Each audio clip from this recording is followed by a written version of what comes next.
Iya, tetap semangat untuk teman-teman semua yang sedang berjuang di perusahaannya ataupun sedang mengembangkan bisnis-bisnisnya. Tetap semangat walaupun banyak tantangan, tapi tetap jangan menyerah gitu ya, karena tantangan tersebut yang membuat kita semakin kuat dan semakin belajar supaya kita bisa lebih berkembang lagi.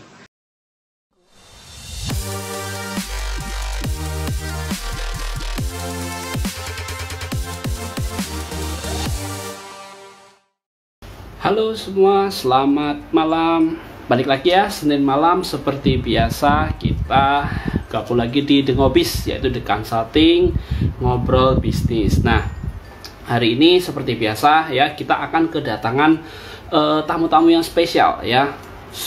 Tentunya yaitu para pelaku yang bergerak atau yang aktif di dunia bisnis. Oke, saya akan kenalan diri dulu, mungkin buat teman-teman yang mungkin belum tahu ya siapa saya. Kenalkan, saya Rio Kristiantoro, supervisor dari The Consulting Group gitu ya.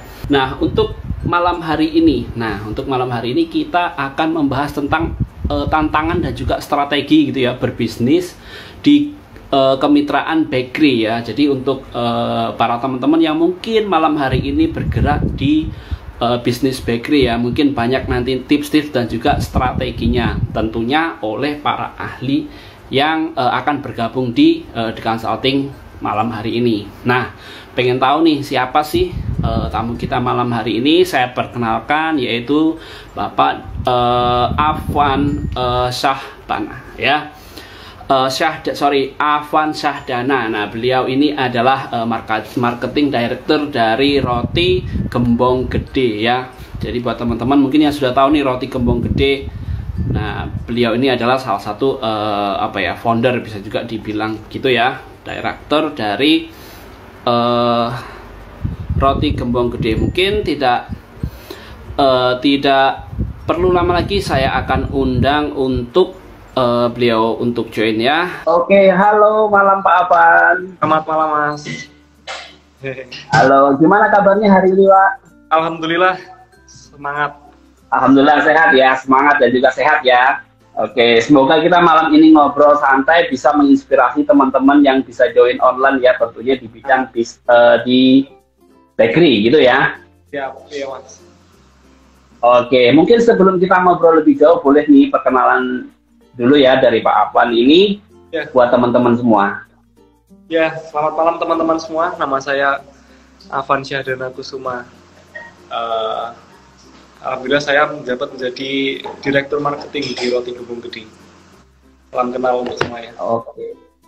Oke, salam kenal ya buat semuanya. Ini Pak Afwan ini salah satu bisa dibilang director marketing gitu yang bergerak yang ada di Roti Gembong Gede. Mungkin teman-teman udah pada tahu ya Roti Gembong Gede itu. Oke, mungkin sebelum masuk lebih banyak, mungkin bisa diceritakan dulu nih Pak, awal mulanya atau awal kisahnya kenapa sih bisa atau bergerak di bidang ini gitu. Awal mulanya memang kita mulai bisnis Roti Gembong sendiri karena memang dasarnya saya pribadi dan keluarga, bapak ibu dan kakak itu suka kuliner Mas. Jadi memang pertamanya suka kuliner dan banyak ngulik kuliner-kuliner yang ada di daerah. Nah, kebetulan pas waktu itu di tahun 2019, pas waktu itu bapak saya malah mencicipi sebuah roti yang kok belum pernah ditemui sebelumnya gitu kan, namanya Roti Gembong. Oh, ternyata setelah ditelusuri, Roti Gembong sendiri adalah roti tradisional asal Kalimantan. Nah, itu yang setelah di riset itu ternyata belum ada pas waktu itu di Jogja tahun 2019. Nah, akhirnya tahun 2019 itu tepatnya di bulan Juli kita buka Roti Gembong pertama di Jogja gitu Mas. Dan itu kita kemas varian-varian yang banyak supaya menjaring pasar yang lebih luas. Jadi anak muda juga mau, karena dulunya Roti Gembong itu cuma rasanya hanya original, terus buttercream sama sarikaya aja. Dan itu di tahun 2019 waktu itu kita buka, langsung kita kasih varian rasa coklat, terus keju, green tea, segala macam yang anak muda mau makan, mau nyicipin waktu itu gitu Mas. Oke. Nah, satu hal yang menarik adalah kenapa mau di bidang roti, padahal kalau kita tahu masyarakat Indonesia gitu ya umumnya gitu ya, itu kalau ngomongin roti itu kayak makanan ya jelas ya roti gitu, bukan makanan pokok gitu loh. Kenapa kok mau bergerak di bidang itu? Kalau kenapa roti? Jadi setelah dilihat datanya itu, masyarakat Indonesia itu paling besar justru malah mengkonsumsi itu gandum, Mas. Jadi semua olah-olahan gandum itu masyarakat Indonesia itu gemar sekali. Jadi sekarang kan kalau dilihat masyarakat Indonesia konsumsinya apa? Misalnya kayak pokok mie juga dari gandum, tepung lah ya. Gorengan juga tepung. Terus roti-rotian juga orang Indonesia juga gemar juga, Mas, dengan salah. Jadi itu merupakan suatu peluang juga gitu di roti tersebut, dan juga karena membuatnya tuh bisa dibilang lumayan mudah, jadi bisa dicoba lah untuk memulai bisnis roti tersebut. Oke, tapi nggak takut nih, Mas, kalau saya bilang kan roti itu persaingannya sangat banyak, apalagi sekarang bakery yang UKM itu juga sangat besar gitu ya. Nah, waktu awal buka itu nggak kepikiran, wah nanti bisa bersaing nggak ya gitu?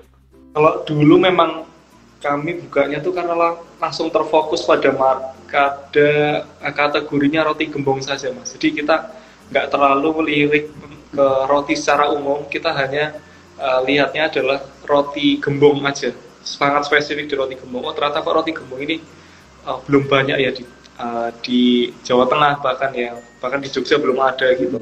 Jadi waktu itu memang kita lihatnya roti gembong aja gitu. Sementara kan roti-roti kan banyak tuh, nanti ada Holland Bakery yang misalnya itu perusahaan roti yang sudah besar sekali ya. Jadi dia kapitalnya juga besar, terus Sari Roti juga udah besar juga, gitu kita nggak terlalu melirik ke sana. Terus juga ada Swiss Bakery juga, gitu kita nggak terlalu melirik ke sana, hanya kita yang spesifiknya di roti gembong aja. Ternyata kalau dilihat lebih luas, memang roti gembong sendiri masuk dalam capital tersebut gitu kan. Tapi ya kita bisa lah untuk mendapatkan pangsa pasar sedikit di situ. Oke. Nah, ngomong-ngomong masalah pangsa pasar nih, ada nggak tips atau strateginya untuk untuk menentukan nih gimana nih mengawali bisnisnya itu, terus strategi apa sih yang harus dipersiapkan khususnya untuk di roti gembong ini ya? Ya, jadi memang sarannya itu kalau kita mau mulai bisnis tuh harus terplanning semua, Mas. Jadi mulai dari strateginya kita juga harus mengikuti dari target marketnya Mas seperti apa. Target market tuh harus spesifik ternyata. Dulu salahnya di kami, saya sendiri pribadi dulu tuh tidak menspesifikkan target market. Kayak kita tuh pengennya semua dicakup aja gitu. Ternyata yang lebih bagus itu adalah kita fokus ke target market yang lebih kecil, tapi kita penetrasinya lebih maksimal gitu. Jadi dapatnya lebih banyak daripada kita kayaknya mau ambil target market dari lingkup A sampai Z gitu, tapi kita nggak terjangkau semuanya, itu nanti hanya dapatnya lebih sedikit. Kita lebih mending misalnya target market yang usia muda saja gitu, tapi kita serius di situ, kita bisa dapat lebih banyak. Itu tipsnya sih, jadi lebih fokus. Kita juga jadi tidak salah arah juga kalau misalnya mau melakukan strategi pemasaran dan segala macamnya. Oh, oke. Jadi kita lebih spesifik itu. Nah, mungkin bisa ini ya diberikan ya gambaran tipsnya, cara ngerisetnya ala roti gembong gitu ya. Cara ngerisetnya, oh ternyata pangsa pasar saya itu di kalangan ini loh. Oh ternyata target market saya itu di sisi ini loh. Itu seperti apa? Ya kalau menurut di roti gembong gede sendiri berjalan, Mas. Jadi dulu kan kita ternyata dulu awalnya kita target marketnya adalah bapak-bapak dan ibu-ibu aja pas waktu awal buka, dan juga anak mudanya sedikit. Ternyata setelah perjalanan dan kita ulik datanya, ternyata yang beli ibu-ibu, tapi end consumernya adalah anak-anak usia 5-12, biasanya SD gitu, TK sampai SD. Ternyata end consumer adalah anak-anak tersebut gitu, walaupun yang beli ibu-ibu. Nah itu kan mendapatkan data tersebut kan lewat perjalanan yang lumayan panjang juga. Jadi kita ngulik data tersebut gitu kan, siapa sih aslinya end consumernya kita, siapa sih aslinya yang beli roti kita gitu. Nah, banyaknya di roti gembong gede sendiri yang beli adalah ibu-ibu, tapi yang konsumsi adalah anak-anak tersebut biasanya dipakai untuk bekal atau untuk sarapan pagi yang nggak sempat makan nasi gitu kan, jadi makannya roti gembong gitu. Itu sih Mas, itu perjalanan sih. Tapi kulik lebih dalam kalau. Oke, umumnya berapa lama sih Pak harus ngeriset gitu? Karena kan kalau kita ngomong bisnis yang kekinian gitu ya, mereka itu biasanya itu cepet banget ya. Mulai awal berdiri sampai dengan mereka dapat ini tuh cepet banget. Nah, untuk roti gembong sendiri butuh berapa lama Pak? Nah, itu memang karena kita dulu tidak terlalu mendalami di target market tersebut ya. Kita pengennya semua target market kita cakup semua. Ternyata itu kurang optimal gitu ya. Jadi baru akhir-akhir ini aja kita lebih serius ke target market yang spesifik tersebut gitu. Jadi baru sekitar setengah tahunan ini baru kita langsung direct ke target market yang kita pengen tuju gitu. Oh, oke. Jadi dulu awal buka dari 2019 ya, bulan Juli ya kalau nggak salah ya. Nah, itu berarti selama hampir 2 tahun ya, hampir 2 tahun ya, betul ya? Betul, sih ya. Itu berarti masih riset, masih ini juga dong ya? Iya, masih banyak yang perlu dipelajari, banyak yang perlu diubah segala macamnya. Oke, sampai ketemu titik, oh ternyata ini di sini nih, end customer kita gitu ya. Oke, berarti perjuangan atau apa ya, pembentukan brandingnya juga cukup lama ya? Iya Mas, betul. Jadi memang butuh banyak data yang diperlukan juga gitu sampai kita bisa menentukan spesifiknya mau seperti apa, seperti itu. Oke. Nah, sistemnya ini ada yang saya agak menagih. Sistemnya penjualannya sendiri nih dari roti gembong ini seperti apa? Apakah kita menggunakan sales keliling-keliling atau gimana? Kita memang banyaknya di penjualannya di outlet ya Mas, outlet dan juga mungkin online ya, di Gojek dan juga GrabFood, Shopee Food juga ada juga. Nah, kalau untuk sales yang keliling mungkin lebih ke misal ada orang mau pesan gitu untuk rapat segala macam, itu baru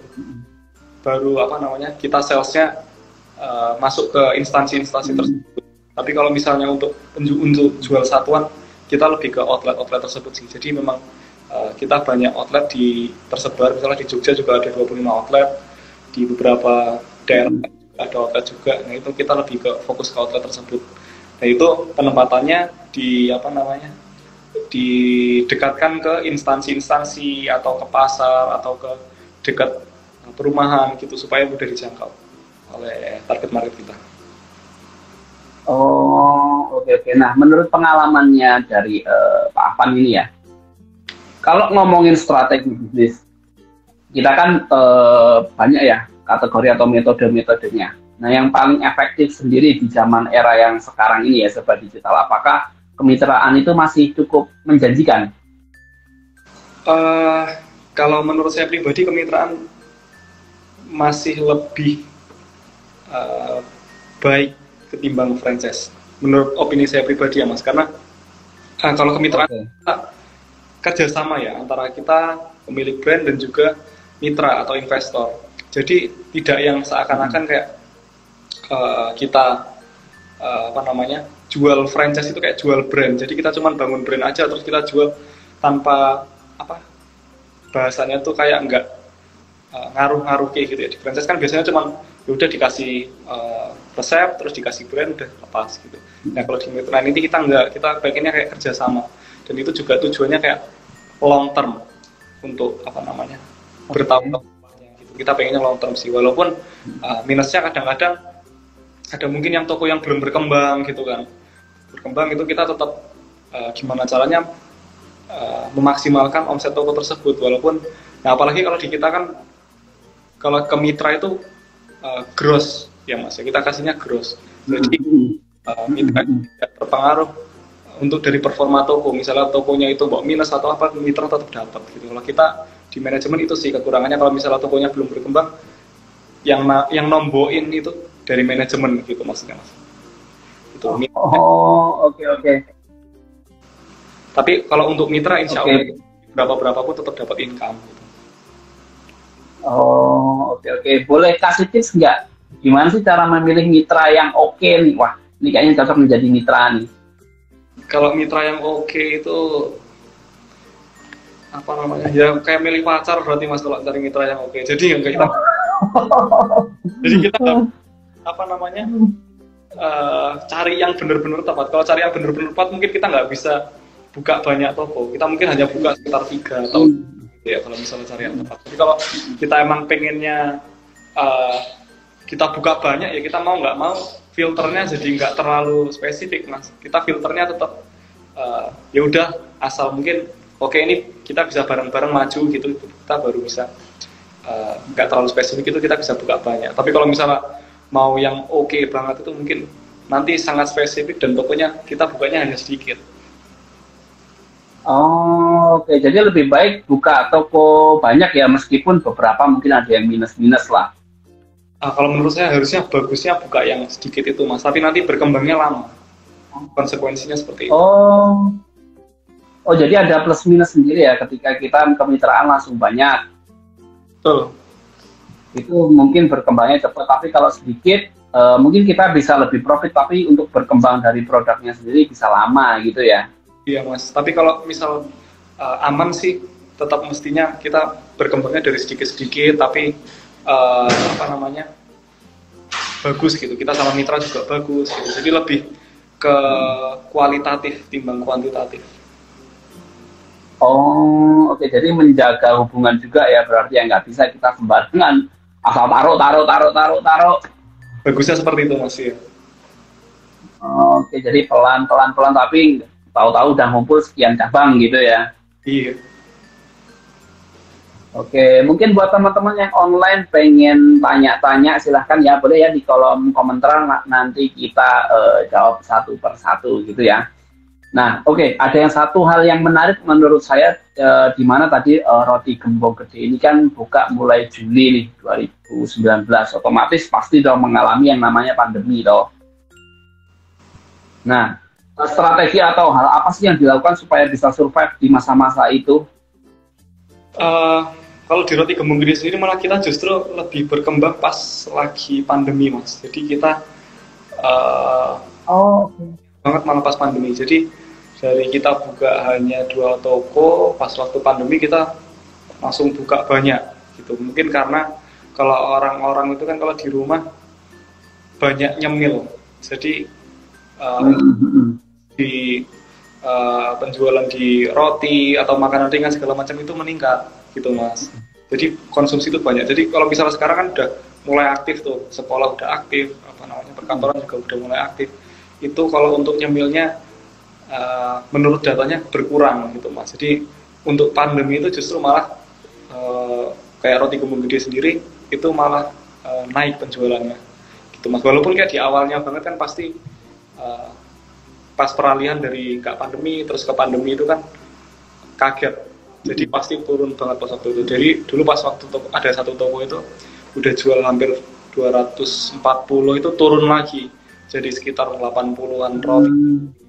Nah itu pas lagi awal pandemi. Ternyata pas setelah pandemi kita malah buka banyak toko dan per tokonya itu bisa jual sekitar 400-an roti setiap harinya gitu. Jadi setiap hari jadi karena orang banyak di rumah, lebih banyak mengkonsumsi makanan ringan juga seperti itu. Oke, jadi perilaku konsumen pun kita juga harus aware gitu ya. Terhadap seperti itu. Oke. Ya, saya cek dulu mungkin ada yang pertanyaan nggak ini. Oke, belum ada. Nah, terus ini nggak Mas, Pak boleh diceritain ya mungkin sedikit. Tantangannya ketika membangun sebuah Roti Gembong ini tuh apa sih, mungkin boleh diceritain? Gimana Mas? Tantangannya sendiri terhadap Roti Gembong yang mungkin sangat berkesan gitu ya yang dialami. Tantangannya sendiri banyak di human resource-nya sih Mas, karena kan kita sekarang ada 188 outlet.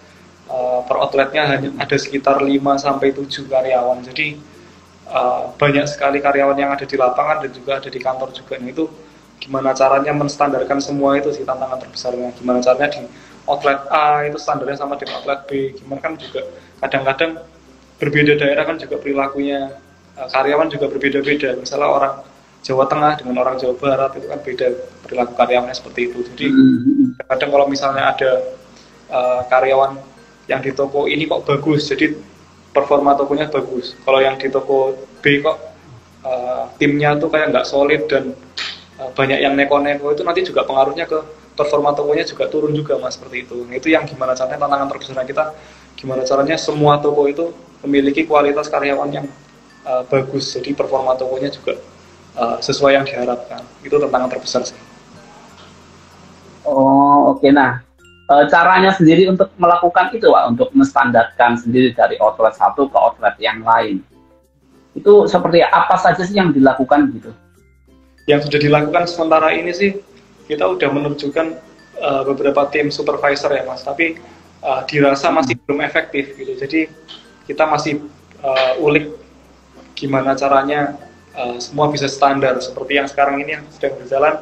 Jadi setiap minggu itu semua kepala toko dan semua kasir itu kita adakan virtual meeting melalui Zoom. Itu kita terus kasih masukan, terus kasih input gimana caranya biar tetap standar, gimana caranya biar jujur, nggak ada kecurangan segala macam. Itu sih, itu yang lagi kita lakukan. Jadi sekarang setiap 1 kali seminggu itu kita kasih masukan seperti itu melalui virtual meeting. Itu yang upaya yang lagi kita kerjakan sekarang sih. Oh oke. Jadi meeting-meeting tetap ini ya dilakukan ya, untuk apa ya, melakukan sosialisasi dan juga koordinasi antar toko gitu ya. Iya betul mas. Oke, nah itu teman-teman nih salah satu tips dari Pak Afan gimana cara menstandarkan toko. Jadi kita harus tetap rajin-rajin meeting ya, biar antar toko satu dan yang lainnya itu bisa standar atau sesuai dengan harapan gitu ya. Nah ini ada satu pertanyaan dari akun Susi Handianingsih ya. Evaluasi untuk toko yang belum berkembang itu berapa bulan dan solusi ke depan bagaimana? Terima kasih atas jawabannya. Oh mungkin untuk evaluasi yang toko yang mungkin performanya itu belum maksimal kali ya. Nah, ya. Boleh dijawab lagi Pak Afan? Kalau evaluasi toko yang belum maksimal itu biasanya kan kita kan pasti kasih rentang waktu itu, misalnya ada di daerah baru, misalnya kita buka di Bandung, itu kan daerah baru, itu kita kasih estimasi lah paling nggak 3 bulan untuk perkenalan. Kalau 3 bulan kok misalnya belum berkembang, coba kita gencarin lagi marketingnya di sana, untuk endorse, untuk ads di sana. Kalau misalnya belum ada perkembangan lagi, kan kita karena kontraknya kan tahunan ya mas ya, jadi misalnya kita minimal setahun. Kalau misalnya setahun itu belum bagus dan bahkan minus, itu lebih baiknya sih direlokasi ke tempat yang lain supaya nggak berlarut-larut gitu loh mas minusnya. Jadi itu biasanya setahun sih kita baru bisa relokasi gitu. Oh oke. Nah untuk biasanya sih kalau outlet nih sewa ya tahunan gitu ya. Ketika kita tahu udah dari awal belum, bahkan mungkin tahun pertama tuh terlihat menjanjikan, tapi tahun berikutnya itu ternyata performanya kok makin turun. Nah itu perlakuannya gimana Pak? Nah itu tetap kita cari dulu sih mas, penyebabnya apa. Biasanya kan kalau misalnya ada kompetitor di sekitarnya gitu kan, itu kan berarti kita tinggal caranya cari perhatian lagi ke target market kita supaya nggak beralih ke kompetitor tapi tetap ke tempatnya kita. Tapi kalau misalnya kita biasanya buka lebih dulu, itu tetap masyarakat itu konsumsinya ke kita gitu sih mas biasanya. Oh oke. Nah ada satu hal yang menarik juga ini terkait dengan ini Pak, cara kita mencari perhatian. Nah dari Roti Gembong sendiri mungkin ada tips nggak Pak? Gimana sih cara mencari perhatian customer kita biar nggak ke kompetitor lah, bisa dibilang seperti itu?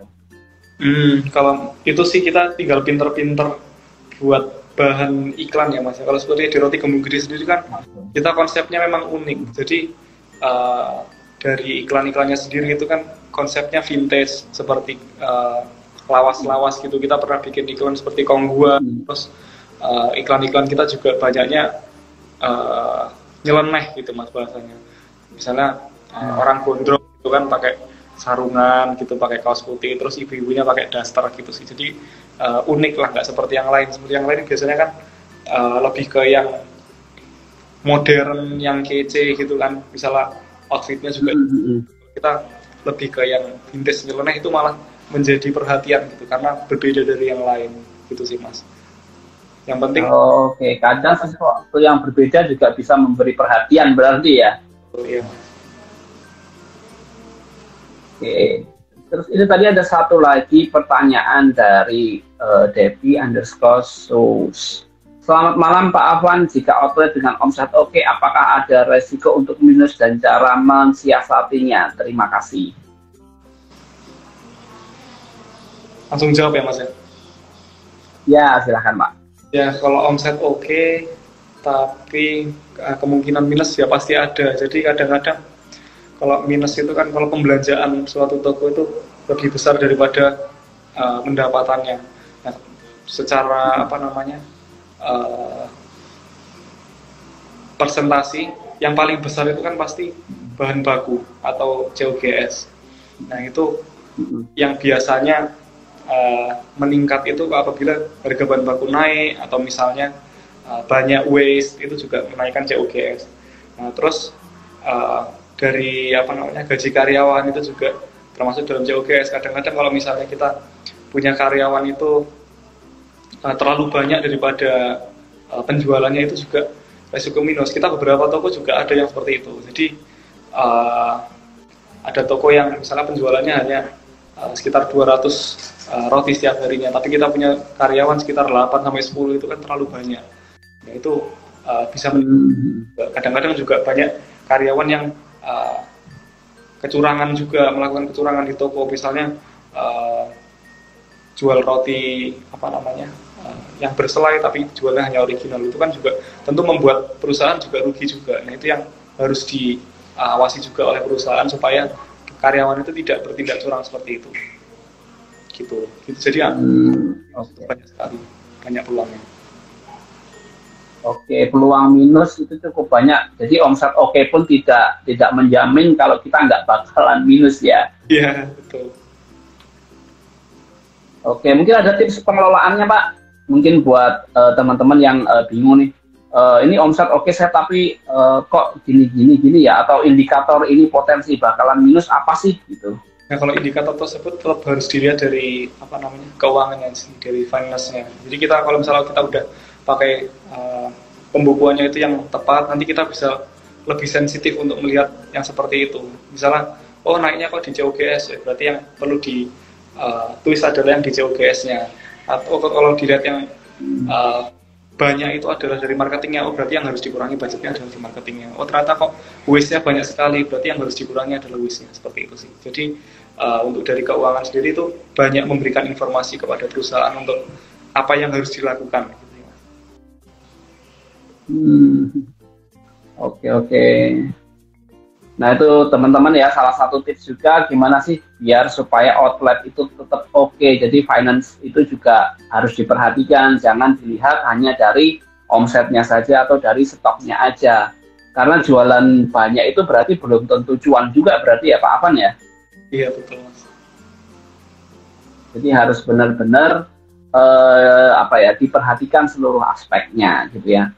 Ini ada Mas Dimas Gani, Pak Afwan idolaku. Wah, Pak Afwan ini punya idola juga ya ternyata ya. Oke, nah berkaitan dengan ini strategi berbisnis gitu ya, terutama di kemitraan nih. Kalau kita ngomong di bidang bakery gitu ya Pak ya, kita tahu kalau potensi waste-nya itu akan sangat banyak. Karena kalau bakery itu kan masa expired-nya itu kan cukup pendek gitu ya. Biasanya tuh nggak sampai 1 minggu itu bahkan barang itu harus ditarik. Nah, mengantisipasi hal-hal yang seperti itu, terutama dari terutama dari segi pabriknya lah, dari segi produsennya. Nah, dari roti gembong ini sendiri bagaimana Pak? Ada tipsnya? Yang kalau di roti gembong ini sendiri tetap kita gimana caranya forecastingnya harus tepat sih Mas untuk produksinya tersebut. Jadi kalau misalnya perkiraannya tuh kita hari ini akan jual sekitar 240 di toko A.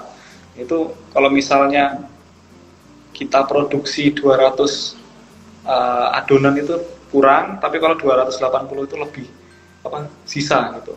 Jadi kita mending ambil yang di 200 aja biar waste-nya nggak banyak. Kadang-kadang kalau misalnya waste-nya terlalu banyak kan itu juga meningkatkan di COGS juga, yang akhirnya menimbulkan minus juga itu tadi Mas gitu. Jadi kalau sekarang ini strategi yang kita jalankan itu adalah lebih ke ngepres ke bawah. Jadi supply-nya itu dimainkan betul sih, supaya tidak terlalu banyak di supply-nya daripada demand. Oke, terus analisa produksinya sendiri seperti apa Pak di roti gembong sendiri? Nah, tetap kita lihat Mas datanya. Supaya tahu nih hari ini misalnya harus produksi 300 adonan gitu misalnya. Tahu angka 300-nya itu biasanya dari mana Pak? Biasanya kan kita lihat Mas, dari grafiknya itu kan, oh kalau Senin itu naik, terus Selasa turun, Rabu turun, Kamis, Jumat, Sabtu, Minggu naik. Nah itu kan berarti kan kita lihat dari situ, oh kira-kira ini segini, Senin segini, Selasa segini, Rabu turun gitu, terus Kamis dan naik lagi. Nah itu kita lihat dari data tersebut. Itu kan sudah menjadi sebuah pattern di di database kita. Jadi kita bisa lihat, oh kalau Sabtu Minggu itu utamanya kita, itu kita harus genjot produksinya harus besar di sana. Oke. Jadi berdasarkan tren atau grafik kebiasaan gitu ya? Iya betul Mas. Pernah nggak Pak, produksi yang kita perkirakan, Sabtu Minggu ini estimasi sekian nih, setelah kita produksi ternyata ternyata nggak sampai, bahkan malah jauh. Pernah Mas, pasti Mas. Kalau terjadi seperti itu, apa yang dilakukan? Ya mau nggak mau kita tetap ada waste kan berarti Mas. Itu kan kadang-kadang kan berarti faktor cuaca atau faktor apa gitu kan. Misalnya kalau hujan kan juga penjualannya turun karena kan kita banyaknya pembeli itu malas kan turun ke toko gitu kan kalau misalnya lagi hujan. Nah itu kan juga pengaruh juga ke penjualan seperti itu. Wah bisa jadi satu lini bisnis baru nih ketika orang malas turun bikin drive-thru misalnya ya. Iya betul Mas. Atau enggak kita bisa alihkan kasih informasi, bisa pesan di GoFood gitu kan, atau GrabFood kalau misalnya malas. Iya. Kalau misalnya lagi hujan. Betul. Kalau misalnya hujan, soalnya kalau kita ngomong jualan itu faktornya itu cukup banyak, cukup variabel lah ya. Apakah yang kita ini kan akan bisa laku nggak sih, atau jangan-jangan kita produksi malah nggak laku gitu. Nah untuk roti gembong sendiri apakah ada inovasi berkaitan dengan produk Pak? Misalnya contoh kayak mungkin brand baru dan lain sebagainya, atau berapa waktu sekali kita harus munculin nih produk baru gitu. Kalau untuk deadline kita nggak ada sih Mas, kita sejalannya aja. Kemarin kita juga sempat jual bolu dan segala macamnya, tapi mungkin memang belum selaris roti gembongnya sendiri gitu kan. Terus kita juga jual es coklat, kemarin baru kita meluncurkan es coklat. Terus kita juga ada roti gembong yang hanya 3 slice, itu kita pengen untuk biar kalau misalnya orang itu maunya kalau 6 slice itu kebanyakan, kita kasih yang 3 slice supaya pas gitu kan. Kadang-kadang orang kalau misalnya makan 6 slice itu udah kenyang, jadi nggak beli rasa yang lain gitu kan. Jadi kita kasih yang 3 slice, itu bisa beli yang 2-3 roti seperti itu. Kita kasih opsi-opsi yang banyak lah untuk customer. Tapi untuk SKU sendiri disarankan jangan banyak-banyak gitu, supaya pelanggan juga tidak terlalu bingung gitu untuk memilih apa yang harus dibeli. Oke. Ini menurut Pak Alfa nih, saya ada satu pemikiran menurut saya nih, lebih baik memunculkan satu produk baru kemudian menggeser produk lama, atau kita munculin aja produk baru selakunya, nanti kalau nggak laku bakalan tereliminasi sendiri, seleksi alam sendirilah gitu. Bagusnya tetap mempertahankan yang lama Mas, supaya tidak hilang juga identitas. Karena kan di McDonald's sendiri juga walaupun sekarang yang laku adalah paket panas ya, paket nasi, tapi tidak lamanya mereka, yaitu Big Mac atau burger gitu sih. Jadi jadi tetap ya produk.